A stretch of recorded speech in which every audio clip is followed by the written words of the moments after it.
Bonjour, c'est Gorky de la team Bradva. On se retrouve aujourd'hui pour le deuxième épisode de présentation des produits WOTSport. Aujourd'hui, le sac pour double réplique longue, mais c'est juste après ça.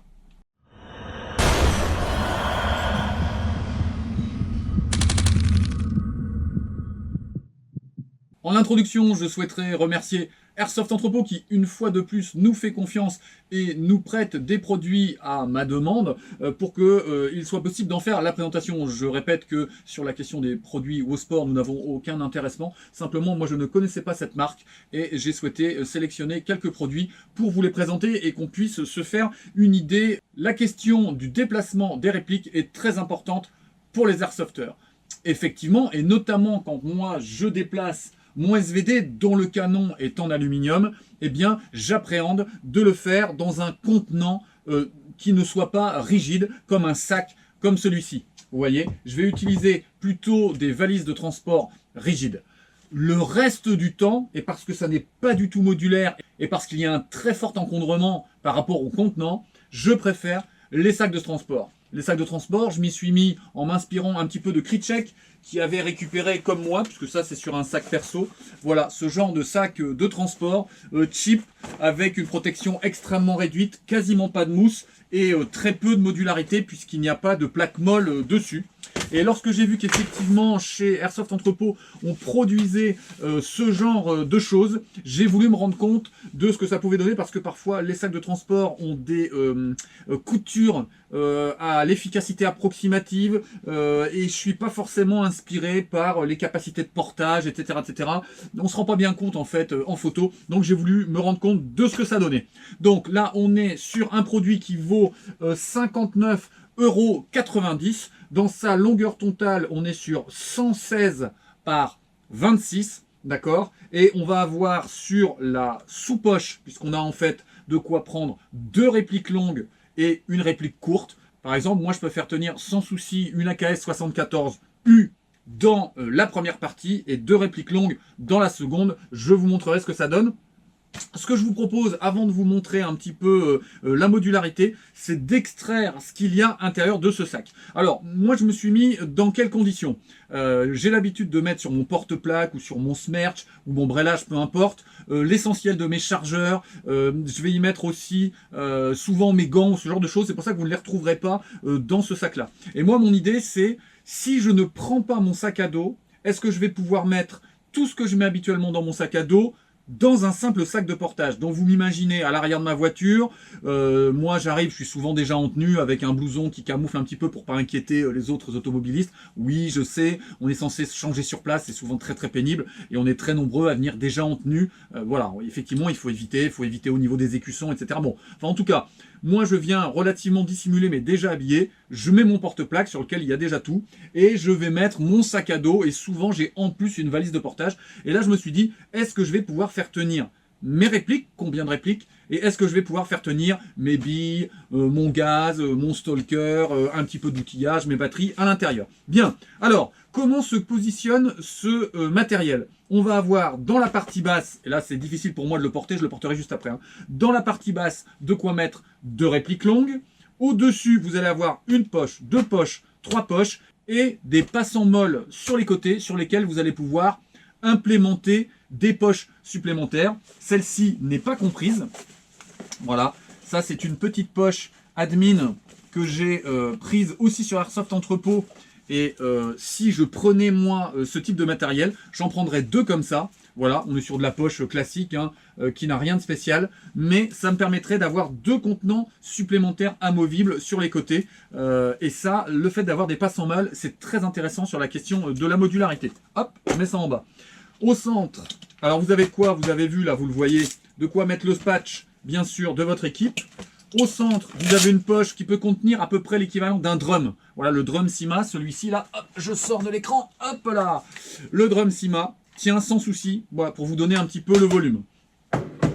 Là, au centre, j'ai mis mon stalker et un sac de billes. Donc là, c'est un sac de billes qui est complètement neuf, donc il est plein au niveau du volume. Sur les côtés, qu'est-ce que je réussis à faire tenir? Eh bien, mes lunettes, voilà, mes Venture Gear. Donc, vous voyez au niveau du volume, Vous pourriez même mettre une paire de lunettes plus contenues et d'autres petites choses. Je pose sur le côté. Sur la partie de gauche, je vais avoir mes 2 petites bouteilles de gaz. C'est le gabarit de bouteille de gaz que je prends de chez AB Predator, là, que j'utilise notamment parce que ça tient bien dans les poches de Smerch quand je vais jouer en GBBR ou quand simplement je suis en OP et que ou sur des OP à la journée, même des OP à la journée, et que j'ai besoin d'emmener du consommable compact et pas des bouteilles entières. Voilà, donc je fais tenir 2 petites bouteilles de gaz que je vais mettre sur le côté. Voilà, c'est pas très pratique. Là, c'est bon, c'est fini. On va avoir 2 poches zippées sur les côtés. Et là, je vais pouvoir mettre mes batteries et mes petits outils. Toutes les petites clés Allen qui servent à régler et qui nous manquent parce qu'on les a pas emmenées. Moi, à chaque fois, je suis obligé d'en demander aux copains. Là, ici, j'ai mon petit contenant étanche dans lequel je vais avoir mes billes pourries que je mets dans mes grenades spring. Et à l'intérieur, eh bien, je vais avoir une petite pince pour manipuler l'arrière de mes grenades. Et puis, eh bien, ma chargette bien protégée pour ne surtout pas la casser. Moi, je l'emmène toujours dans un contenant solide. Voilà, je mets ça sur le côté. Et là, on va commencer au niveau des répliques. Alors, il y a tout un tas de systèmes d'accroche et de sangles qui vont vous permettre de parfaitement homogénéiser le gainage en fait du contenant. Alors, la première petite poche du haut, dont je vous ai dit qu'elle faisait 65 cm par 25 cm. Voilà, on l'ouvre. Et là, moi, j'ai fait tenir mon ATK 06 de chez Arcturus. Vous voyez ? Donc, on va être à peu près sur le gabarit des AK-74 SU, mais on va avoir aussi la possibilité d'y faire tenir tout ce qui est MP7, MP9 aussi va tenir dedans. Voilà, je pose ça sur le sol. Vous allez arriver à l'intérieur, vous allez avoir 2 poches velcro. Dans les poches velcro, moi j'ai mis mon petit Gratch ici. Et de l'autre côté, oui, parce qu'on les aime bien chez les russophiles, mon Glock WE que je pose là-bas.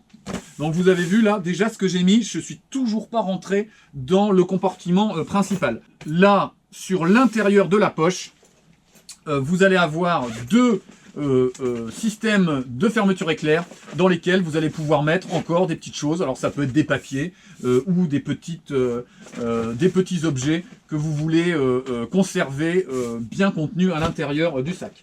Alors maintenant sur la partie réplique longue, parce que c'est pour ça quand même qu'on l'achète. Hein. Donc réplique longue, j'ai essayé de mettre des choses conséquentes. Je vais faire tenir à l'intérieur, sur la partie haute, une AKM. Voilà, l'AKM. Je vais retourner le sac pour vous montrer comme il faut. Pas que ça se casse la figure. Je vais retourner le sac. Voilà. Donc vous voyez, on va avoir un premier compartiment de rétention avec des beaux velcro sur sangle hyper costauds, rien à voir avec l'autre sac de couleur tan que j'ai mis sur le sol. On a des doubles coutures qui sont vraiment très très solides. Alors c'est pas élastique, c'est rigide, donc quand c'est sanglé, ça va tenir parfaitement bien. Et vous allez avoir une mousse intermédiaire, une espèce d'intercalaire, qui va vous permettre ensuite de dégager la deuxième réplique longue. Et là, tant qu'à faire, j'ai positionné une RPK, hein, parce que puisque c'est censé être des répliques longues, voilà une belle réplique bien costaud, la RPK. Alors, ce que j'ai trouvé intéressant sur cette poche, en fait, sur ce sac, c'est que vous allez avoir un rembourrage sur le côté qui va créer une forme d'épaisseur, comme une valise en fait, hein, qui va permettre de bien séparer les 2 répliques. Sur ma sacoche TAN, en fait, il y a une première réplique, et puis vous mettez la seconde, et puis c'est tout bombé, ça force en fait sur les tissus sur les côtés. Je trouve ça pas du tout adapté, alors que là, eh bien, on va pouvoir, regardez, je vous montre, on va avoir ce rebord ici, qui va se mettre à la verticale, et qui va créer en fait une épaisseur, et donner la forme. Je ne sais pas si vous allez le voir proprement. Quand je relève le rebord et que je referme la fermeture éclair, eh bien, même à vide, regardez l'épaisseur que ça donne, même à vide. Vous voyez, on a une très belle épaisseur et ça va permettre aux 2 répliques d'avoir leur espace et ça ne fait pas cette espèce de pression dans le dos quand on porte l'objet. Là, on a l'ergonomie générale, donc je le répète, on a ici la poche molle de droite, une première poche dans laquelle on fait tenir sans souci 2 petites bouteilles, puis la poche centrale qui est capable de contenir un drum, puis la poche latérale gauche, et enfin vous allez avoir la partie molle latérale. Je vais vous montrer en gros plan le premier contenant. Vous allez avoir ici la première poche à velcro, ici dans laquelle j'avais mis un premier PA, mais on peut très largement mettre des PA de taille conséquente, puisque j'ai essayé avec mon MK23 Marui qui tient sans souci, et vous pouvez mettre le réducteur de son avec. Et là ici, pour le deuxième PA, si comme moi vous êtes un paranoïaque et que vous prenez des PA de sécurité.